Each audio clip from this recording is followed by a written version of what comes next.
Hey guys, Tim and Shana from Punk Rope, and today's video is called Banded Jumping for Overpronation. That's a mouthful. Shana's got her Flexvit band on. We'll tell you more about that in a sec.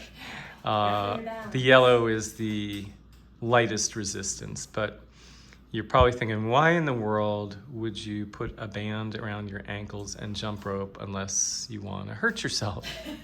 Okay, so we're not physical therapists, we're not Bob and Brad, we're not doctors, but we have found this technique useful for ourselves. So you can never generalize from one person to another, but we just wanted to share with you what has been helpful for us. So should probably make a little note as well.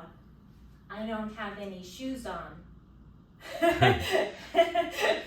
This for the is purpose true. of this particular exercise, which you could jump without shoes on a mat. Yeah. I otherwise prefer to jump on a firmer surface, but for this is good. Yeah, so that's important. Wanted to address that. Yeah, because No if you're shoes. wearing shoes, then you add all kinds of variables to the mix, including the shoe itself, inserts, orthotics, so on and so forth. And of course, the surface is another variable. So we're going on I believe it's a 5/8 inch mat, no shoes. All right, so here's the issue. If when you do what's called a standard heel raise, if you pronate excessively, so Shauna's going to do a heel raise. She's lifting her heels, and the goal is to come straight up. But if you find that the feet are collapsing in, which typically means the ankle roll, or rather the heel rolls to the outside, if you find that that's happening, all right, let me just pan down here.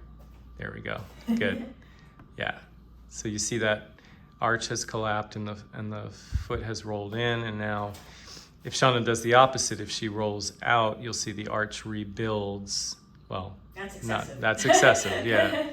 So we want to show correct and incorrect. That's Correct. rolled. There's correct Incorrect. and incorrect. And you can see the difference in alignment. With correct, you have pretty much a straight line from the knee to the ankle to the middle of the foot.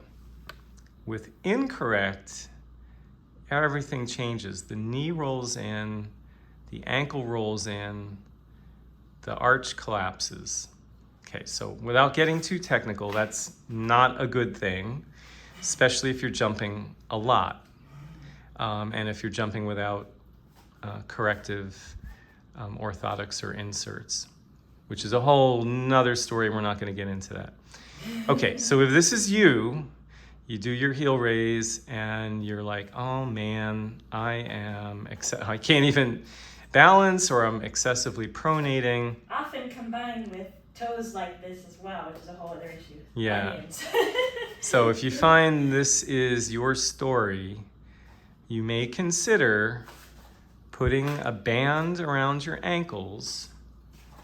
This happens to be a Flexvit band. No, we're not getting a commission from Flexvit. We just like the product. It's very soft as opposed to a Theraband, soft and stretchy. And this is the lightest. There are a number. Let me see if I can pan over here. We've got all of them. I was going to show a heavy rubber band. These are heavy. Yeah, and those are not Maybe they're Therabands. Those are, I don't know if those are power systems, whatever, who cares? It Lighter doesn't weight. really matter. Doesn't matter. Anyway, the important thing is that it works and that it's comfortable. Because if it starts digging into your skin, that's not going to be any fun.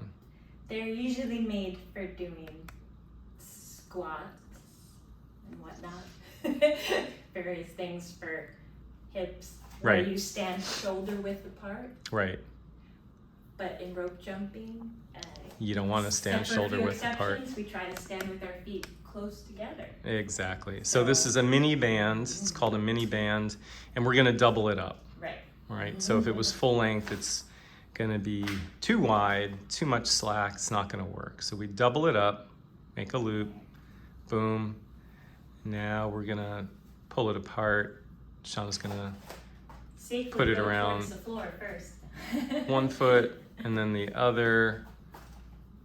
This will work with a Theraband mini loop, but again, just happen to like this product. And this is the lightest resistance, the yellow. Okay. Now, our goal is to push to the outside, because if we don't do that, we end up with exactly the same problem we had before. It'll push you into more pronation. pronation, and you work against it. Exactly. There's a fancy term for that. I don't remember. Right. Something to do with your nervous system. But by having that pressure on the outside of your ankles, it's a cue, right? You have to work on it. It's a sensory cue to push against it. Otherwise, we just fall into our natural stance. So Shana's going to push against. She's lifting the arch.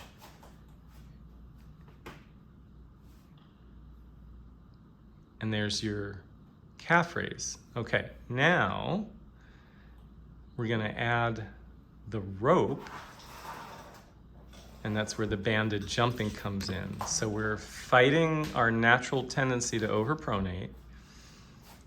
Everything that you've already learned about rope jumping holds, just normal grip, elbows in, good posture, eyes gazing ahead. And you're gonna feel that tension trying to pull you into pronation, and you're gonna fight it. And I wouldn't jump for too long, right? I'm probably intuitively doing too many because I always jump so much. Probably should try to do it more controlled. Maybe initially, a set of 10 just to get yourself going. Maybe max out at about 30 seconds, which is potentially 70 jumps. Maybe that's too much, but something to play with, and then see if this helps you when you take the band off. You'll have to jump in a mirror, or you'll need a partner, or you'll have to videotape yourself. But the ultimate goal is going to be able to jump without excessive pronation, without rolling in so much, without the knees caving in. Fancy term, to build awareness. Okay. Exactly. It's not magic, but just make you more aware. Right. All right, and there we go. And you'll see the alignment will be pretty obvious if you have a video. All right, guys, so there's a simple fix for all you have to do is excessive look at a lot pronation. of the previous videos of me jumping. Right. It's gotten so much better. All right, well, thanks for joining us. Let us know in the comments below if you have any questions, and if you do, we'll get back to you as soon as possible. If you like the video, please give it a thumbs up, subscribe to our channel, and we'll see you next time.